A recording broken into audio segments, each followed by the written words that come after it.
ചൊക്ലി പഞ്ചായത്ത് കേരളോത്സവത്തിന്റെ ഭാഗമായുള്ള ഫുട്ബോൾ മത്സരം സംഘടിപ്പിച്ചു. ചൊക്ലി ഗ്രാമപഞ്ചായത്ത് പ്രസിഡന്റ് CK രമ്യ ഉദ്ഘാടനം നിർവഹിച്ചു. 10 ടീമുകൾ മത്സരത്തിൽ പങ്കെടുത്തു. VM റീത്ത അധ്യക്ഷത വഹിച്ചു. പഞ്ചായത്ത് അംഗങ്ങളായ സന്തോഷ്, ഷാജി, ഷിനോജ് എന്നിവർ സംസാരിച്ചു.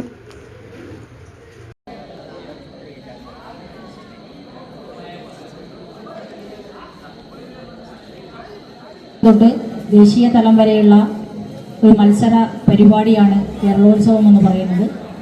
വിദ്യാഭ്യാസ കാലഘട്ടത്തിന് ശേഷം യുവജനങ്ങളുടെയും യുവതി യുവാക്കളുടെയും സാംസ്കാരിക രംഗത്തും അതുപോലെ തന്നെ കായിക കലാപരമായിട്ടുള്ള കഴിവ് തെളിയിക്കാനുള്ള ഒരു വേദിയാണ് കേരളോത്സവം എന്ന് പറയുന്നത്.